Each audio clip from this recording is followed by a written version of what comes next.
You're listening to the One Step Deeper podcast with your host, Jimmy Moore and Brittany Davis.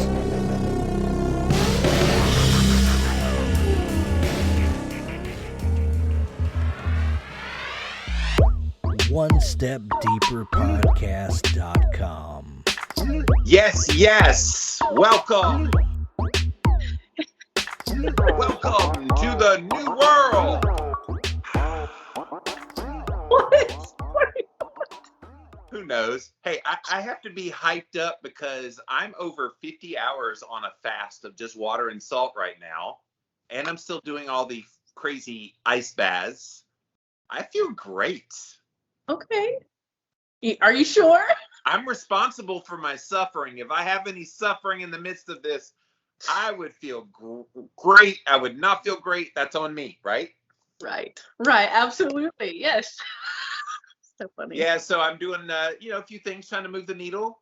Personal development is always about constantly trying new things and being consistent with those things and seeing for a period of time how they do. You recently shifted as well, nutritionally. I saw you talking about it on your stories that you tried something, didn't work so well, and you came back to something that had worked before. Now it's working brilliantly.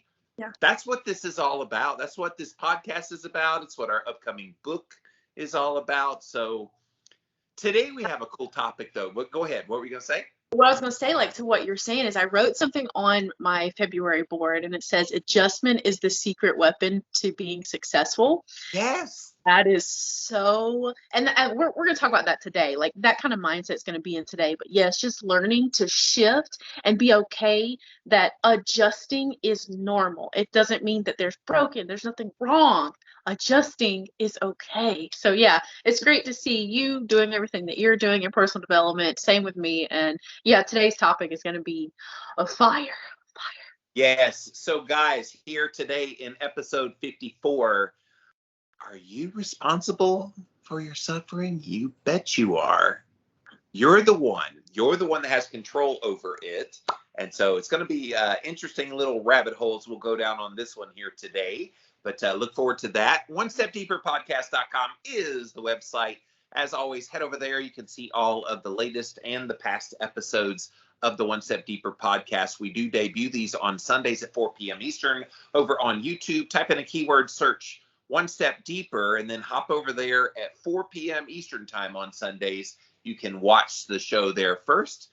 We also post it simultaneously at 4 p.m. Eastern time on Sundays on Instagram and Facebook. So go check it out there. On Mondays, it is a traditional podcast where you can go listen to it. Apple, Stitcher, Spotify, Alexa, all the ways that you can check it out. A couple days before, on usually the Friday or Saturday, I try to get up the tidbits over on the One Step Deeper various pages online, as well as my personal page. And then Miss Thang here puts it up on Sunday morning so that you can see it on her page. So go follow us at Living Low Carb Man. She is at Becoming Brittany Lee. I have to elongate that because yours is so long that when I say it fast on the screen, it's like it goes away. I wanted to make sure people could see your full address. And then finally, you guys, go check us out on Apple Podcasts. I already said Mondays, go listen. But on Apple Podcasts, while you're there, go leave us a review. We love knowing that you guys are impacted by what we're doing here. And not just this podcast. It's coming, guys. The One Step Deeper Journal, the foundations. I have been, as of the recording of this, a madman, going through it, literally just fine tooth comb. Because I have a standard for books, Brittany, because I've written 9, that I don't like having crap quality books as far as and neither do you. You and I are on the same page there. And so our business partner helping us, Hank, he's also on the same page. He's also the producer of this show. He's also yes, let's get it right. So we're working, guys. Thank you for your patience. We want to get it out sooner, but we'd rather get it out well than get it out fast. And so just give us a few more weeks. We're still on track for the end of February for this bad boy to be out. But lots going on. But episode 54, let's get into this topic. Tell me why this was a topic you wanted to talk about. Personal experience. I mean, I have had to ask myself so many times over the years and to differentiate between, and I've heard a therapist say this, by the way, her name is Emma McAdam, and I love her. The difference between clean pain and dirty pain. And so clean pain is like, you lose a loved one. There's pain there. There's not suffering that you can control. You're going to suffer. You lost someone that you love. Yeah. And trauma can fit into that realm too. I did Yeah. nothing to deserve what happened to me. But then you start talking about dirty pain, and that's when our thoughts, our actions, reactions, feelings, and what we perceive, we control this narrative within inside of ourselves that pushes our suffering worse and worse and worse and worse. And that was me. Like before personal development, Brittany was probably a ball of like 98% dirty pain that I caused myself. Yeah. Well, look, the dirty pain is a little bit of coping with the stuff you've been through. And look, we don't cope always well. So when I remember you talking about, and you've talked about it before on the podcast, and definitely in the book you write about this, that in your late teens, early 20s, you were not the woman you are today. You were a vastly different woman because you were in reactionary mode. And I think back to Jimmy circa the same time period, late teens, early 20s. I was trying to figure out what the heck just happened back there in my trauma. And like the further you get away from the trauma, I suppose that helps a little, but also working on it actively, realizing that a lot of the suffering that you deal with, it's up here. You're allowing thoughts to come in your mind. Again, trauma brain, coping mechanisms, all the thing, but you're allowing that. And I think, I don't want to kind of go on too many wild goose chases, but I think the Karen phenomenon out there is totally those people not being responsible for their own suffering. They're making up stuff to be suffering with because I think a lot of them are hurting for whatever reason. And that's their way of lashing out. I want to speak to your manager and I want to act a fool and get viral on the internet. Like that's kind of what that phenomenon is all about. It's all about allowing that suffering to come in and being happy with it. Yeah, yes, exactly. And like I think about the Karens of the world. I think about, the men equivalent of that, because they are out there, and it's not fun to be a part of that, or to witness that, or to hear that. But at the same time, like you and me, I posted something on Facebook the other day. It becomes comical, not comical. And you know too much psychology when you can look at somebody who's treating you a certain way or treating a human a certain way, and you don't get angry or reactive. You just go, I wonder what they're going through. Yeah. You know too much. And so, yeah, people like that, they're playing into this suffering. And then it becomes not only you playing into your own suffering, you are pushing suffering to everybody around you. And that, man, when you're miserable and you make other people miserable, that's a miserable experience. Nobody wants that. Yeah, and we've talked about this before, that when you grew up in a household full of chaos, which you and I both did, people can read all about our stories in the book, and this is just scratching the surface. And the next book, the trauma book that we do, it'll really get deep into it. But people grow up in these chaotic situations, and I would describe both of us in that kind of situation in our childhoods. So when you get out in the real world, what do you do to feel normal? You create chaotic situations. And so I think a lot of people's suffering is self-induced because they think they need that to be normal. And they don't know what happy is supposed to feel like. They don't know what normal is. Their normal has shifted. Whereas society would say, ooh, this is bad. No, this is your normal. And that's never going to happen because that's not going to happen to me. It's kind of what happened to you when you moved into the house you're in now. You had this happiness come over you. I've gotten the fulfillment of my life. I got to get out of that crazy town where all my abuse happened and all the whispers and everything happened. And here I am. And your first reaction was not happiness. You were. Yeah, I was suffering, and I 100%, that was me. That was my thoughts, my perceptions, and what had happened. And yes, there's some complicated trauma tied in there, but I got the thing like that I had been working for so long, and it felt so uncomfortable. It felt, as weird as it is, man, trauma brain can mess you up. It felt like suffering to feel happy. Yes. And so what you're saying is so true, that because of what we go through, our idea of normal begins to shift. And it's in that shifting when the happiness, the good emotion, and we'll get into that in a second because I will light that up. But the good emotion of happiness feels uncomfortable. It feels uncomfortable to feel this because you've never felt it before. And so even though by society standards, happiness is great, it's still uncomfortable for those of us who've not experienced it a whole lot. I have to ask the question, how many people are walking around with that mentality that suffering is the normal? And that's why we tolerate ugliness in our society, a lack of compassion in our society, racism in our society, those kinds of things. Like, the reason those things persist is there's suffering and people are living in the midst of that suffering, thinking that's the normal, not knowing there's a better way out, not necessarily happiness, but not that. Right. Wow, you just blew my mind. Like that's so true, that the amount of suffering like in the world, we just accept it as this is normal. And I just posted a reel about it. Oh, that'll do it. You don't have to worry about me. You do not have to worry about me. I was trying to be funny, but it goes along with this of like um the people who say this is just how I am, or people that say this is just how the world is, or this is just normal.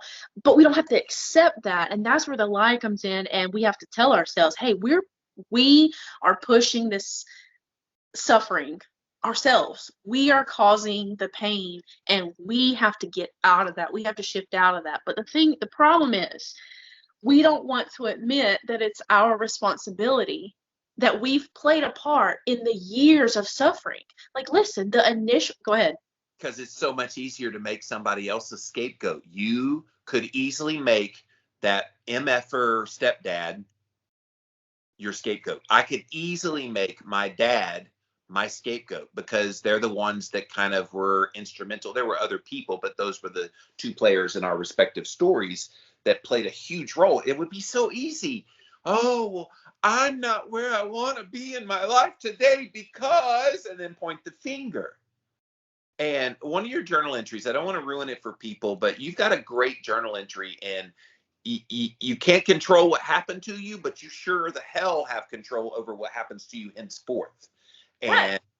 yeah, so It's powerful. It's such a powerful thing and listen, guys, like when you actually take responsibility in your own suffering and realize, oh shit, I did this to myself. It sucks. Sit with that pain for a second. Feel that. You know how I'm going to say, feel your feels about it. But there's such power in that. I take responsibility and I'm going to make this better. And so that's where I was with what happened to me. And I talk about this in the book too, that what happened to me was not my fault. It was 100% on him. I do blame him for what he did to me. However, the responsibility of the emotions and the thoughts and the feelings and where I go forward, that's on me. And if anything, I stopped it, because the more I push the suffering in my life that's here, the more I push it, the more he won. And so I was like, no, F you. If anything that you did to me, I'm moving forward and I'm going to take my power back. And so that's where the suffering is guys, stop playing into the suffering that you're causing yourself. Take it back and move forward. I'm vibed up today. and so am I. It could be the ketones from the fasting, but like I'm really revved up on this topic too, because I think a lot of people live in the suffering. Yeah. Because they want people to feel bad for what they've been through. Like, it was so easy for me. And look, we do share our stories, but not to say, oh, pity me, woe is me, I'm suffering. No, it's hey, I see you. You got some trauma too. Look at how I overcame a lot of things, still working on a lot of things. And they see somebody like you and I who we don't allow the suffering. Sometimes we do, because we have those moments where you and I are talking and I'm like, okay, she needs me, or okay, I need her, and we talk it out. And you've got your wonderful husband that you talk to about a lot of things as well, that helps when you're dealing with the suffering. But a lot of people, they stay kind of in that suffering mode constantly. Like they want people to pity them. They want people to feel sorry for them, to lavish all these words on them. They're feeding off of, they're almost becoming codependent on other people emotionally in order to survive in the world, when suffering is the default. What I think it is people confuse that, oh, poor, that reaction that they get, with validation for what they're feeling. But that's not what it is. Validation is not, oh my gosh, that's so terrible, I'm so sorry, and I hate that. God, I hate telling somebody what I'm going through, and they're like, I'm so sorry. I don't know what I expect them to say, but it's just like, ugh. You've done that to me.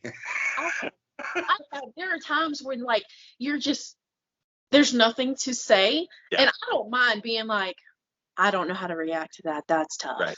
Well, yeah. Look, I'm not saying that I hated when you said I'm sorry. No, it shows somebody care. And I've done the same thing to you. That, well, I guess it's not like, I'm sorry you're going through that, like, having some oomph behind it, when they're just like, oh, I'm so sorry. Ugh. Like, the snarkiness of it. Yes. Yes. Sucks to be you. Sucks to be you.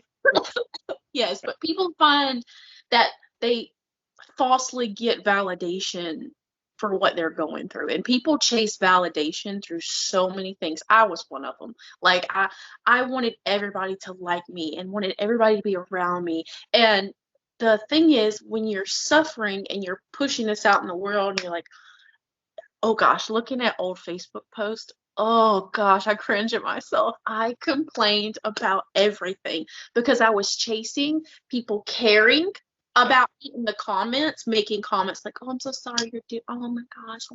And I craved that because it felt like caring, except it wasn't.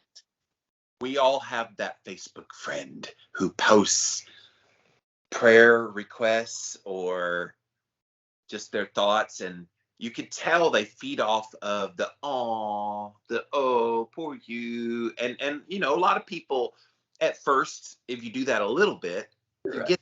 I get that sometimes even in my own work when I post something and I'm very vulnerable and sharing, and I'm like, okay, but thank you, but I don't need that. Like, I share for more than just the accolades or the awes of the world. I share to help other people with their own suffering, what they're kind of dealing with. And so, but there are people who will take advantage of that. And I think after a while, Brittany, a lot of people catch on to that and they stop following that. You don't want to follow a Debbie Downer on Facebook all day.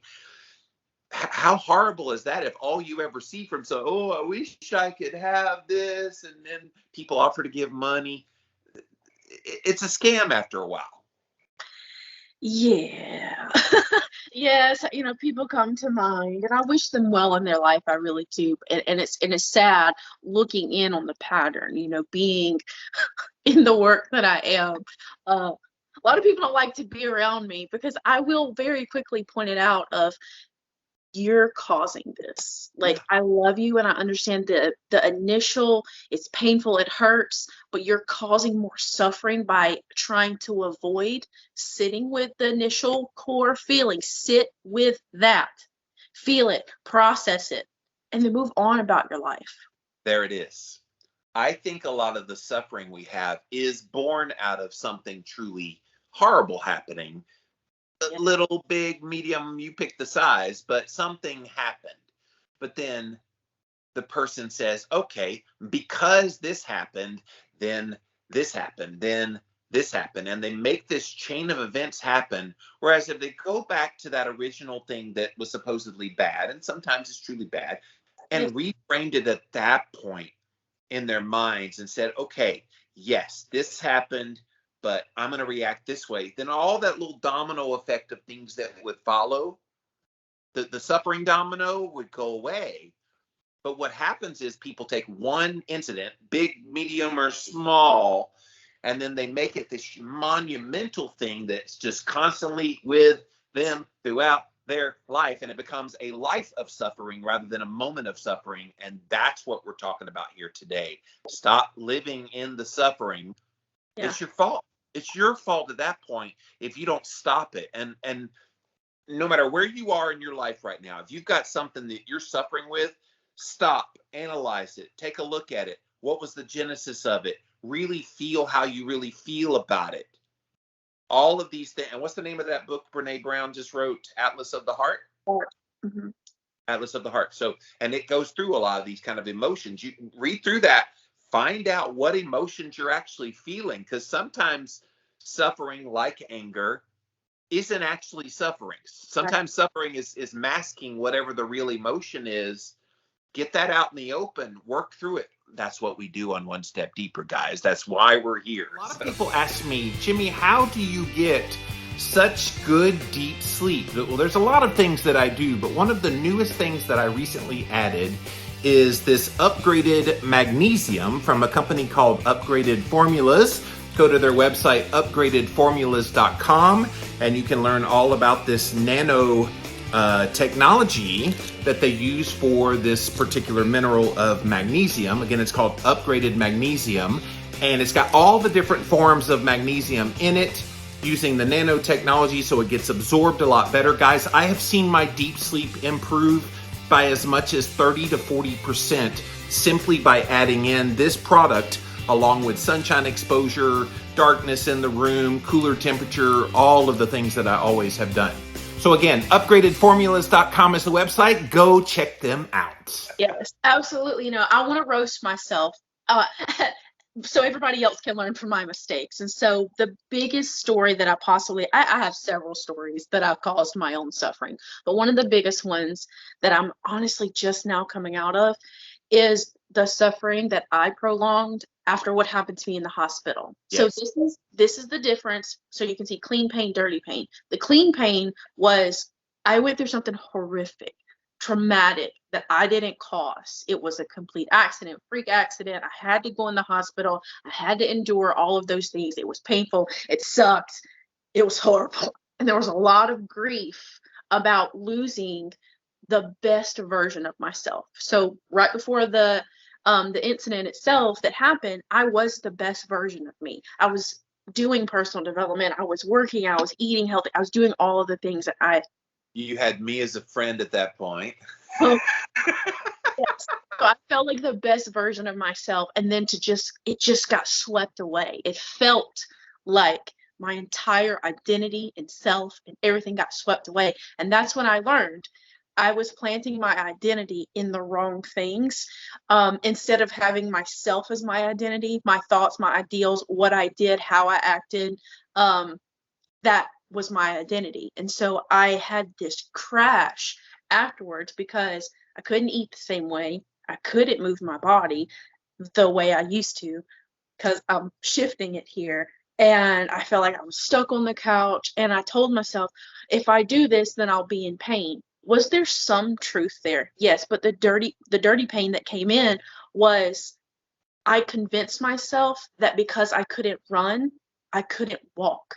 And I would stay on the couch for hours every single day. I would get the smallest twinge of pain. And listen, pain is tough to deal with when you deal with it every single day. Chronic pain is miserable, guys. When you wake up and you know as soon as you open your eyes, you're going to be in pain and you got to deal with that all day long, that's a different level of suffering. That is, in my opinion, that's clean pain.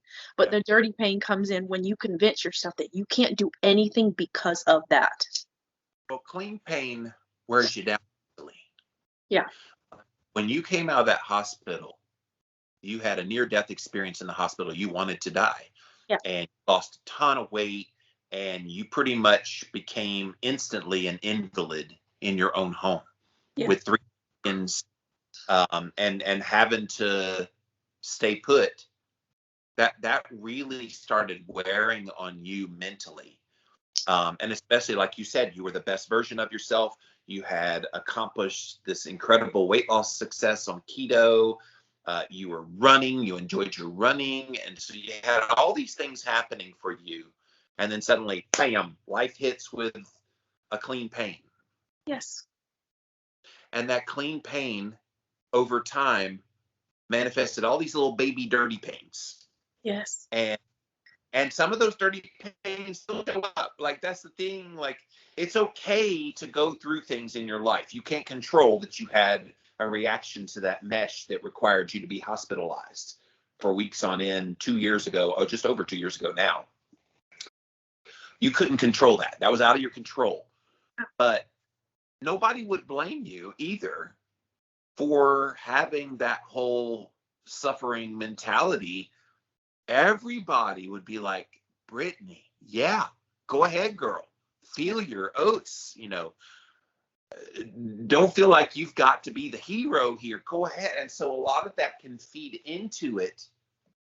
I'm glad you got through that time, because I was with you through that whole experience as your friend, and seeing you go through it and seeing the transformation of going from that person that felt defeated, that felt the suffering, and you were many days whining to me and in a legitimate way. Yeah. When is this going to be over? When am I going to be able to be me again?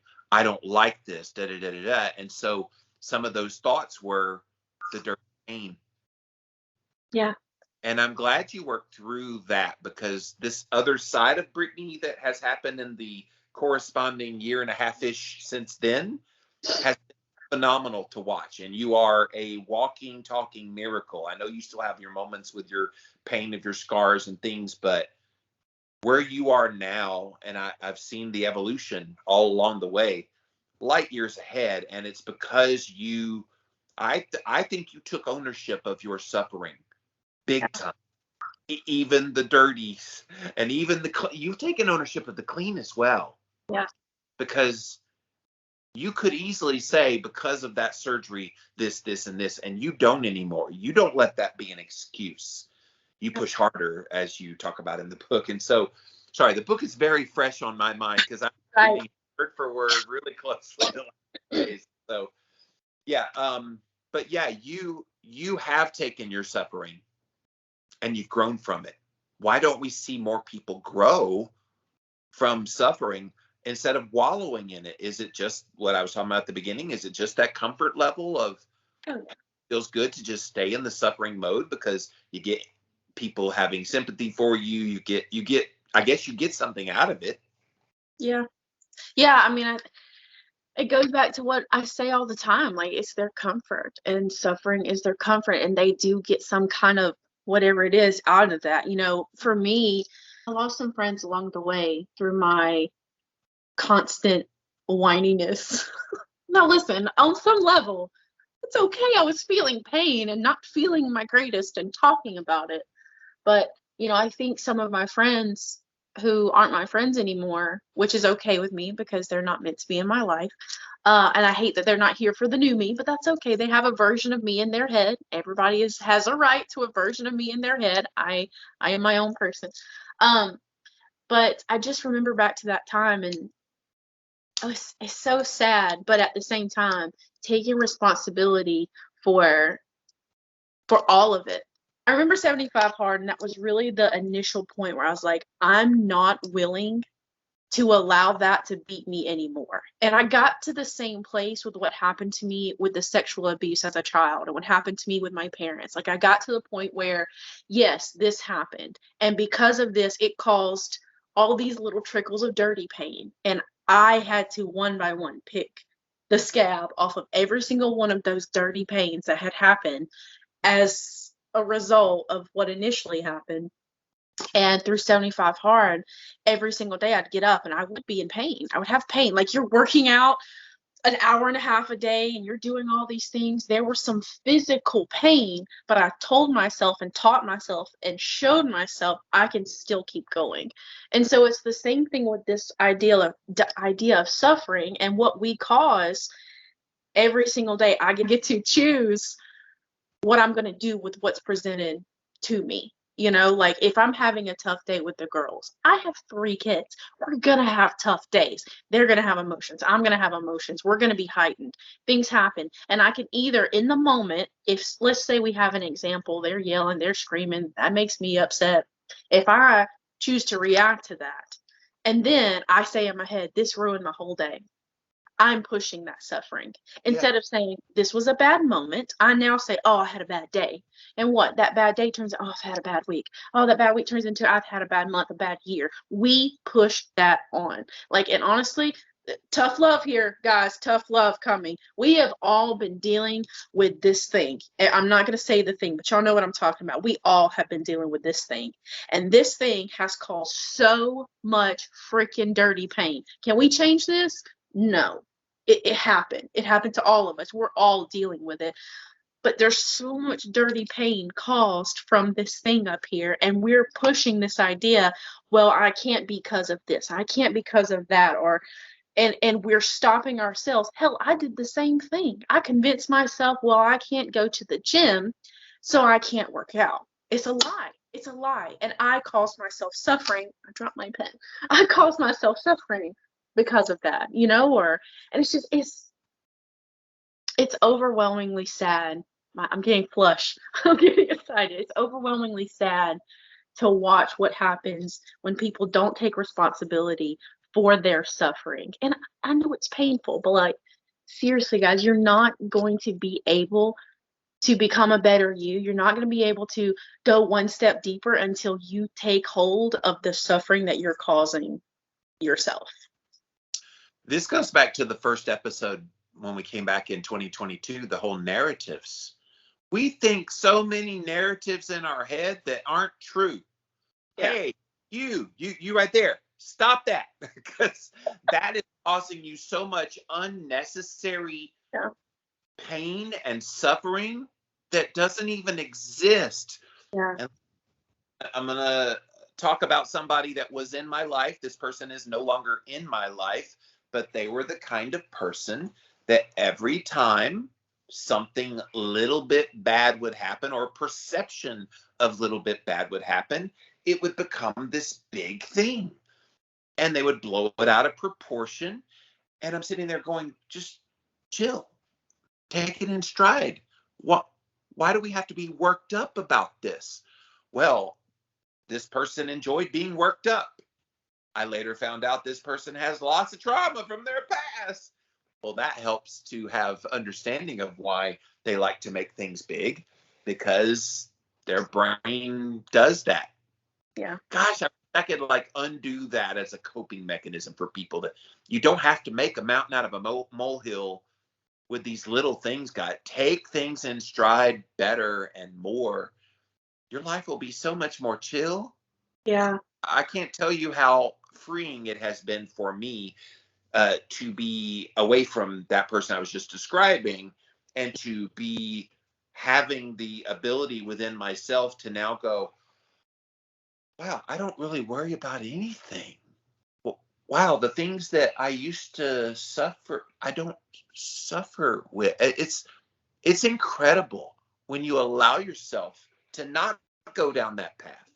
It's not happiness. And I definitely want to hear your happiness rant here in a minute, but it's a peace. It's a contentment, like we talked about a few weeks ago as well. All these episodes, they are building on the next one. I love it.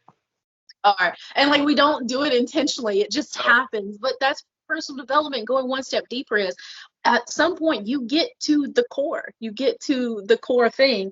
But what you were saying is so true. You have shifted from focusing on all of these little things to focusing on what you can control. Because there's the truth of it. Clean pain, you can't control that. You can't control grief. I think about losing Mr. Chris last year. 2021, I had two very good examples of clean pain, dirty pain. When I lost Mr. Chris, it was rough, and I did suffer, and I miss him greatly. But there's nothing that I can do to control that. And even grief now, that still hits me when I see pictures of him. I can see a picture of him right now in my office. It's clean, it's pure, I have that pain because of my care, and because I cared for him, I have pain. But that doesn't mean that I'm going to stop caring for him or anybody else in my life, because it's pure, and that I'm going to keep caring. But the dirty pain that happened to me, and you guys know I've told this story, I didn't talk to my dad for 6 months. off of one conversation that was blown so out of proportion by both of us. We both had these perceptions of, well, she doesn't love me because, and I thought, well, he doesn't love me because. And it took both of us kind of taking ownership of our suffering that we went through and going, hey, we're causing this bullshit between both of us. Can we just like take ownership that we both effed up and let's move forward? You know, now that you're telling that story, and I know both of those stories, but now that you're telling it as clean pain, dirty pain, I think they're related. So those of you that don't know, maybe you're newer to the podcast, Mr. Chris was like a father figure to Brittany when her own father and the stepdads and all the other men in her life did not serve her well. Mr. Chris swoops in and becomes the man of her life until her wild man, and now she had him as well. So, and what was funny is they are basically the same person, Wild Man and Mr. Chris. So, and they're both named Chris. So anyway, the passing of Mr. Chris, tragic, and it was horrible, and you grieved that, was in the midst of you having an impasse with your dad. And I wonder if the passing of this father figure as a clean pain pushed you to deal properly with your dirty pain and the suffering that you and him both were causing each other. I think that was the precipice for you working it out with him. I wonder if Mr. Chris had not died. I wish he hadn't, but if there's a silver lining to that, if it was the reason why you got this great relationship with your dad now, you know, that was good. But that was a dirty pain that I think got resolved because of a clean pain you had to deal with. Yeah, the clean pain was, and I'll tell you what else is a clean pain. Writing this damn book. And this book was the best thing I have ever done for my personal development journey, because everything that you read, I had to face in real time. Every entry that you read, every story that I tell, everything. And even reading Jimmy's stuff, I had to confront every single one of those 40 entries.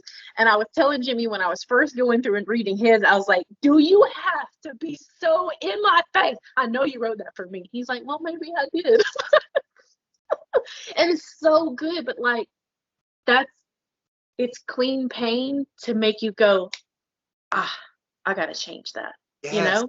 And because of, and they kind of cross over, they really do, but like, so much of our suffering, I mean, just going back to the title, so much of our suffering we cause, and we have to have that moment of clarity, if you will. Sorry, that was for you. That moment of clarity where, I have to change this. I'm causing this. I'm making this worse. And just move on, And I'm so grateful for where I am. I'm grateful to watch your process and where you've gotten. And, wherever the pain came from, the truth is we've taken our wounds and we've turned them into hella wisdom. And I am so grateful. I'm so grateful for that. Me too. And I've seen the same evolution in you with clean pains that have happened, and then overcoming the dirt. Like I don't want us to have like a negative view of dirty pain. It's human. You're human if you have dirty pain. So it's like I had a pretty big clean pain over the past it ended 8 months ago, but 2 years prior, and like continuous clean pain that I couldn't do anything about. It was out of my control. It was suffering. I had many a moment where this little lady walked me off the ledge and helped me. And I'll forever be grateful to you for your role in my life in that period of time when I had nobody. And so that was a tough experience. And in the midst of that, all these little dirty pains started like growing, and it's like, catch yourself when that starts happening. I guess acknowledging when a clean pain comes, something you can't control, acknowledge, okay, it is what it is. And this is hard. Trust me, I didn't handle it well either. But in the midst of it, just try to focus on, okay, when you're past this part of the pain, what it's going to be like. Where I'm at now in January, February of 2022, compared to where I was then, even say 8 months ago, light years, because that pain is gone. And all those little things that I needed to worry myself with and suffer with, they're gone. And like that weight that has been lifted off of my shoulders, I know you hear it in my voice when we talk on the phone now. I know you have noticed the exuberance that I have for life now that I did not have circa 1-2 years ago. That's not by accident. Get your way through those clean pains as unscathed as possible without letting all these things, your mind wander and create these other sufferings. Just focus on the suffering. Don't compound it with more dirty suffering on top of that. Did you go keto and thought you had to give up wine? Well, let me introduce you to Dry Farm Wines. It is the world's first sugar-free alcohol that is lower than your typical wines, organic, made at local farms that do it the right way. Most of the wines that you buy are from 3 really big companies, loaded with additives and preservatives, so many dozens of those kinds of things. You don't want all that junk in your wine. So go to dryfarmwines.com/Jimmy and they will ship you these wines. And just because you listen to this podcast, Dry Farm Wines is going to give you a bottle in your first order for just 1 cent. Go to dryfarmwines.com/Jimmy and you will get your bottle of wine for just 1 singular penny. Go check them out. Dry Farm Wines, you guys. It's wine o'clock somewhere. Let's go get some wine. Absolutely. I love it. I love it. One of the things I wanted to talk about today was I actually told this story with the girls yesterday. We did this. They were screaming, they were yelling, they were going about, and this one was yelling, and so it made this one yell, and I was like, all right, we're causing some problems here. Let's use some wordage, and so some verbiage that can help you get out of suffering. Okay, please hear me out, because this is so small, but it's so monumental. We have to exchange I am with I feel. It is so important to learn the skill of using I feel. And what I mean by this is so many people, You did this last week with me on you doing your one step deeper thing with me. You asked me that question because I said, ask me a hard question. Don't hold back. And you're like, tell me something that you are. And I am happy. Oh, do you feel happy? And so you said, yeah, you did this last week with me. right. And so one of the things that I have seen and I have done myself is I have struggled and grappled with depression my whole life. It's not surprising when you hear my story. It's not surprising that depression is something that I faced. But the difference is I used to say I am depressed. And when you say I am something, it becomes your identity. And when something becomes your identity, it gets harder to break it because you plant yourself there. I am depressed. I am this. And so nothing from the outside can come in and change your identity. And so it becomes harder to break down these walls because you've identified yourself and like it's who you are, and it becomes harder to escape those patterns. Were you gonna say something? Well, I interviewed a lady on my Living La Vida Low Carb Show podcast many years ago, over 10 years ago now, named Jenna, type 1 diabetes. And she says, I don't say that I am diabetic. She's like, I refuse to identify as my disease. I am Jenna, a powerful woman living with type 1 diabetes. That's how she describes herself. And I was like, whoa. I remember how, get chills thinking about that, right? Like, words matter. The way you say it to yourself matters. I am fat. No, I'm a man that has adipose tissue that I don't want on the body that I'm working on. I'm not fat, though, because once you say you are, then it becomes your identity. And instead of I am fat, it's I have fat. Because that's the truth. Every single human being on this planet has some percentage of fat on their body. It's normal. It's acceptable. It's healthy. Come on, guys. But yes. And so to change the I am statements to I feel, because what happens, and listen, I hope you can catch the difference. Instead of I am depressed, you say I feel depressed. It then becomes a flow in and a flow out with the tide. It gives the permission of an ending because you can feel something and it's temporary in your body and it has the permission to go because it's not your identity. It's not who you are. It's not a steady state of I am this. It's I feel this. And so, like I said, it gives this ability to come and go. And it's the same thing with, someone may want to identify themselves as happy, and that's okay. I guess there could be some things there. I don't like to view emotions as good or bad. I like to view them as comfortable and uncomfortable. It's comfortable to identify yourself as I am happy. Whereas it's uncomfortable to say, I am depressed or I feel depressed. And there's a lot more and perhaps another episode there that we could dive into. But it's so important to just exchange out those words with I am and then I feel. And like I said, I was telling that to the girls yesterday. There are some of us who are genuinely happy. So I know it's rare. And yes, I know people, they do the whole fake thing. And so I get you. I feel you on that one. But some of us are in a good place of contentment. Yeah. I guess for me, it's complex. I understand. I guess for me, I don't want to say I am happy. I would still rather say I feel happy because the idea of I am happy gives me this thing of if I'm anything but happy, I'm telling a lie. So that's complex. Complex. I feel you on that one. No. Every emotion and feeling, they're all allowed to come and they're all allowed to go. And just, I'm okay with that. So you aren't anything except who you are, but you feel things. That's what your kind of premise is here. Yeah. And that can help you with your suffering, by the way. If you talk about that you feel blah, blah, blah, that can help with the suffering mentality because there are people who identify as they're suffering. I am whatever the thing they are suffering with. I am. And it's like, okay, maybe that's the crux of it. Maybe if you're trying to work on this, you guys, this is a place where you can ask yourself, do you identify as that thing you're suffering with? I can tell you a lot of the Karens, I watch them. You can see that they believe they are whatever they think they are. Wrong is what they are, but most of the time, but whatever they think they are that's causing their suffering.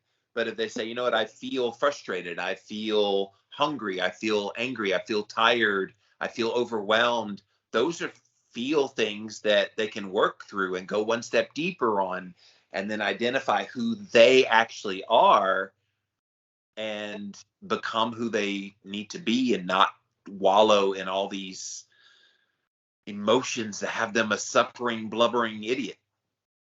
Yes. And you know what else pushes this suffering is avoidance. And that's what I think Karens are.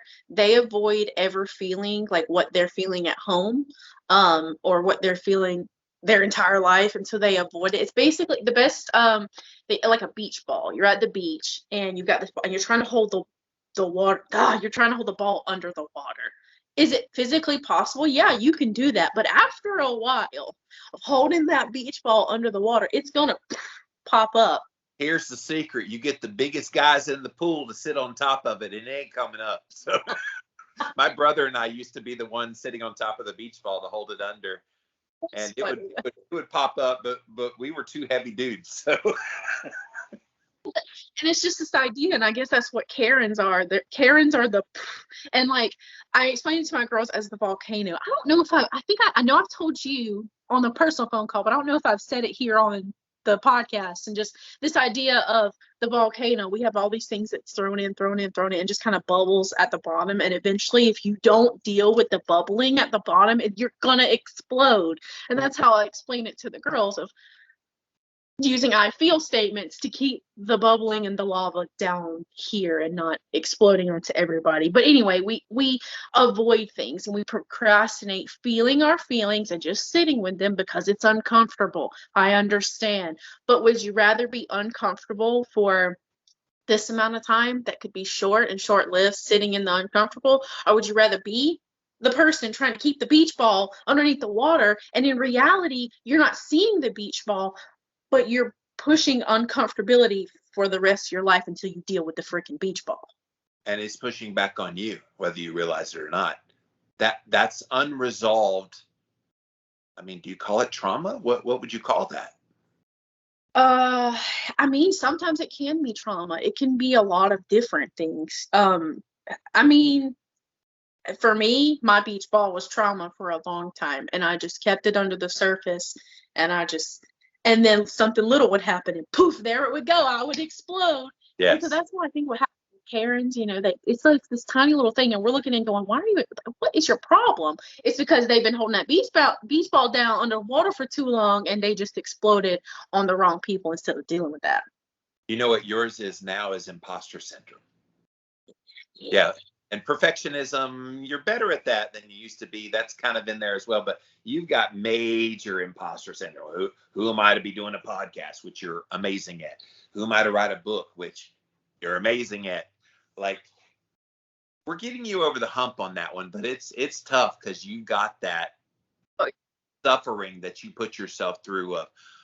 And even about the first book kind of get together, you were like, nobody's going to show up. I'm just like, what?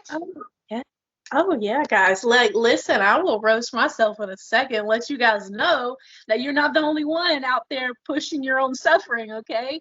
The other day I had like a complete meltdown with my husband, and then Jimmy learned about it that I was like, why am I gonna bother? Why bother having some signing party? Who's gonna be there? Nobody cares. Nobody's gonna read this. And I'm just like, you're doing this to yourself. Oh my God. And my sweet husband, he has learned all of this emotion stuff, and he will push back so fast. And I'm glad that he does. I love tough love. Tell me like it is. Be straight with me. Punch me in the gut with the truth. I'm good with that. And he's just like, I love you, but you're being ridiculous. And I needed that.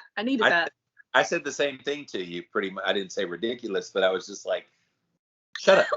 I don't think that was the word that he used, but along that line, it's basically just like, would you hush? I was like, I need that, and I appreciate that from my friend and from my husband. I appreciate when they're doing that, and I guess that's what we're giving you today on the episode, is we're giving you the gut punch of really look at what you're going through and the suffering and the pain. Did you cause it? Because if you're causing the continued suffering, you can change it, because it's all about you, and you have that choice. All right. So I don't know if it came out, and we got little bits and pieces of it, but the whole happiness rant, I've got to hear this. Oh, wait a minute. I don't know. Yeah, because you mentioned at the beginning that I have something to say about happiness, and it's not the answer out of this. I think you brought bits and pieces of it already out in the content, but I wanted to make sure if there was anything else that I got it out of you here at the end. So. Yes, I think I got it out in the bits and pieces all throughout. Yeah. Yes. So guys, if you're suffering, take a look at it. Like, honestly, look at the things that you're suffering with. Look, like what she talked about, everything going on in the world right now. We can't handle that. That's just something that just happened to all of us. We're having to deal with. Things happen in your life, financial situations, sudden death, sudden sickness. So many things can happen. Those are things that, okay, yes, they're triggers that could set off lots of little other things to suffer with. But hopefully you see that you can kind of control those things. And that's what we're asking you to do today. It's going to help your mental health, because I think sometimes when people get overwhelmed in their life, and I'll tell on myself, since you've been doing it a lot today, that whole experience with that whole thing with 2 years that you were wonderful for me in the midst of getting through, that whole experience was Jimmy suffering with a lot of little things that came from the big thing. The big thing was the thing, but because of the big thing, it caused all these little, like you said, dirty pains. And your role in my life was, okay, dirty pain extinguished, dirty pain extinguished, dirty pain extinguished. And I didn't realize it at the time. Had I just kind of stayed focused on, all right, the big pain, it was a pain. It was a big pain, but not let that pain become more pain, more suffering. And you even did that a little bit coming out of the hospital. You let that big pain become all these little pains. But look, you can survive. You can come on the other side of all that. You can grow from recognizing those dirty pains and differentiating them from the clean pains. Nobody wants pain. Nobody wants to suffer, but we're gonna. You just have to resign yourself now. pain, taxes, death. Like those are the surest things in life. So I like a little added to that ever so famous statement. yes, we all deal with pain, emotional, physical, sometimes a combination of all of them. And the moment we think we should be living a pain-free life, a suffering-free life, you're living in la la land. Even Truman in the Truman Show didn't have a total sufferless life. So Yeah. Yes. And so just be mindful and be careful as you're going through life. Like Jimmy said, we're going to have suffering. We're going to have pain in our life. It's inevitable. But it's what you do with that. And just like a quick, I feel like I haven't given a list. So a very quick list here at the end. Things that make your suffering worse and things to look for is, are you judging your emotions as good or bad? Don't do that. Stop doing that. All emotions are okay. They're all valid. You can feel them all. They're not good. They're not bad. They just are. Number 2, stop pushing your feelings down. Quit making them a beach ball. Quit pushing the beach ball under the water. Stop stuffing them down. Sit with them. Feel them. Number 3, stop negotiating with your pain. Why is this happening to me? You're not helping yourself by going there. That's not helping you. Number 4, stop shooting yourself. We have a whole episode on this. Go listen to it. Stop shooting yourself and telling yourself, I should feel this way, or it's been so long, I should feel that way. Stop. Feel what you feel. And it's okay. Stop shooting yourself. Man, I lived that one. 5, stop catastrophizing. Stop making shit worse than it is. Like, it's this small, and you made it this big. Like, stop doing that. Okay, that's only pushing your suffering more. And then last, stop distracting yourself from the pain. Feel it. I know it sucks, it hurts, but stop trying to cope with the pain. Stop trying to go to this coping mechanism or this one, this one, this one, this one, this one. You're just distracting yourself from actually feeling it and making any growth. Or this numbing agent and that numbing agent. Yeah. It doesn't fix the suffering. All it does is make it last longer. And just looks like you can't, like, it's just like, oh, I'm pretending to not see this thing, but it's still there. If I don't feel it, it doesn't exist. And that's not true. That's not true. You deal with it. So guys, episode 54. Yeah, you're kind of involved in your own suffering. So do something about that. And I love the whole clean versus dirty pain. That was a good little analogy we webbed all through this episode. Take us home. Oh, thank you guys. I love you guys so much. Stop playing a part in your own suffering. That's basically summed it all up here. One Step Deeper podcast is the website. You can go there, find all the past episodes on Sundays, 4 p.m. Eastern Standard Time, YouTube. All the episodes debut there. They also go up on Facebook and Instagram at the same time. Full episodes on both of those places. I think Facebook gives the link to YouTube, but it is still there, and you can find it. Keyword One Step Deeper podcast. We are a regular podcast Mondays, Apple, Stitcher, Spotify, ALEXA, wherever you find your podcast. We are there. Leave us a review. We love to hear from you guys. Message us privately. Living Low Carb Man on Instagram, becoming.brittanylee, or please, guys, Apple Podcasts, leave us a review. I think I did that pretty fast. You were wonderful. And just a reminder, it's coming very soon. The One Step Deeper Journal, the Foundations, guys. This is going to be the cleanest book in the history of mankind, because we have all of us reading it, sifting it. You guys know I don't do chump change books. And so if my name's on the book, I'm going to make sure it's as clean as possible. And I know Brittany wants that, and Hank wants that as well. So we're working hard. It'll be out very soon. I promise you, if you're a fan of this show, you're going to be the first to know when this book is available for you to purchase. So we look forward to getting it in your hands. And Miss Brittany, great episode. We'll see you again next week. OneStepDeeperPodcast.com